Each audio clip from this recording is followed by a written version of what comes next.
We're so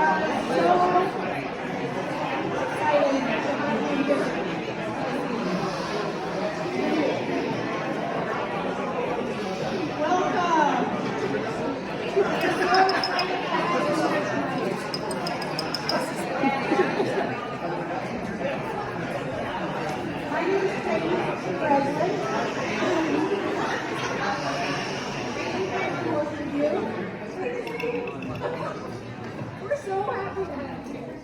I can't believe how happy we are to have you here.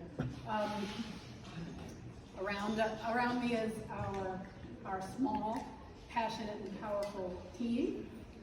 And we're also joined tonight by several members or alumni of SCAA from the 70s until now.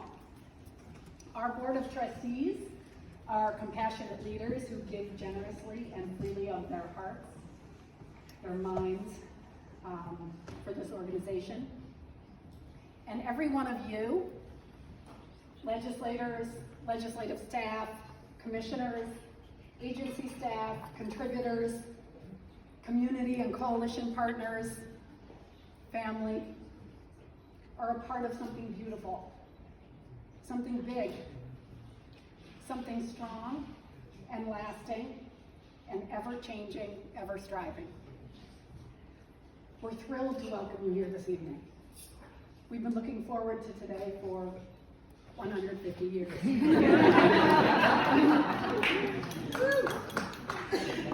Our themes for this year are compassion, leadership, and advocacy. Louisa Lee Schuyler, our founder, demonstrated these attributes in her work, and Schuyler Center, previously known as SCAA, continues to embody them. Our founder was the great-granddaughter of Alexander Hamilton and General Philip Schuyler. And I invite you to take a look at archival material, which is over near the loggers, and a monograph about Louisa Lee Schuyler and her time just to the left of the loggers. After volunteering and taking leadership with the Sanitary Commission during the Civil War, Schuyler learned about the deplorable conditions in New York State's poorhouses and hospitals, where poor children, seniors, and disabled people were warehoused. She insisted on seeing with her own eyes and went with her sister Georgina. Most institutions had no bathing facilities, no ventilation. People were ill-fed and underclothed. She organized visiting committees to visit poorhouses in every area of the state and systematically document the conditions. Getting the data and documenting the crisis was important, but it wasn't enough. SCAA brought workable solutions. A higher standard of care was introduced in every poorhouse, and it was determined that children should not be placed in poorhouses. Compassion, leadership, and advocacy. Today, continuing Ms. Schuyler's legacy, we hold government to account for its responsibility to New York's disenfranchised residents. Before the pandemic, 1 in 5 children in New York State lived in poverty.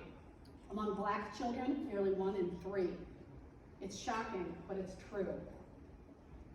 And the percentage had not budged in more than a decade. The pandemic widened the gaps and further exposed already sickening racial inequity. Poverty steals opportunity.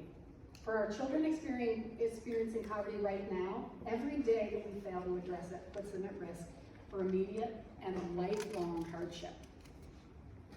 In recent years, SCAA conceived of an initiative committing the state to cutting child poverty and addressing the unconscionable racial equity in poverty. We organized our colleagues. We documented the conditions. We identified evidence-based solutions. Together, we shared the data and made the case. Dozens of legislators on both sides of the aisle co-sponsored the bill. Nearly all legislators voted in favor of a commitment to cut child poverty in half with attention to racial equity, and the governor signed it. We've got a long way to go for the real win, eliminating child poverty. But our foot is in the door.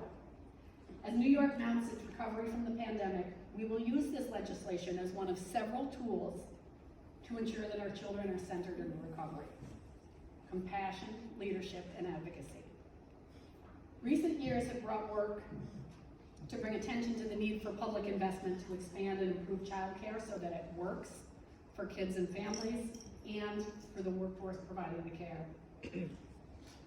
With young people, parents, families, public agency partners, and advocates, we've worked on transforming child welfare, including addressing racial inequity and child welfare's intersection with child poverty.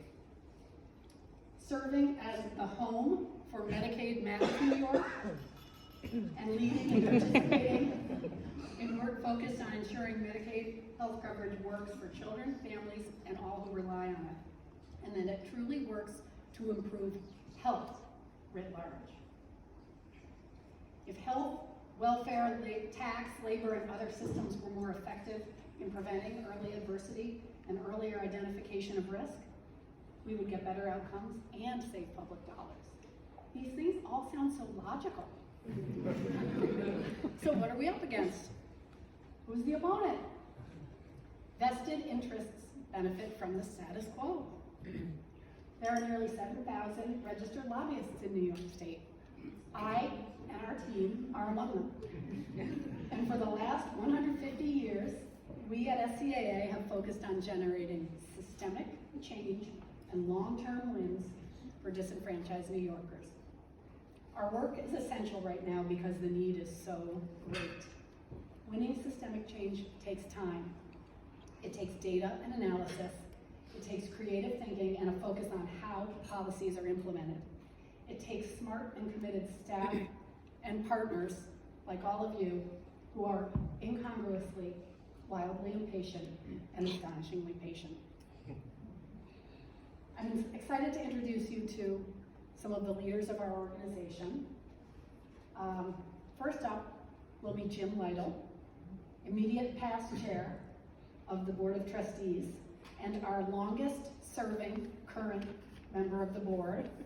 Just behind him is Fred Buse, who is here tonight by 1 year. After Jim, we'll pass the baton to Kalpana Bhandarkar, who's the chair of our Public Policy Committee.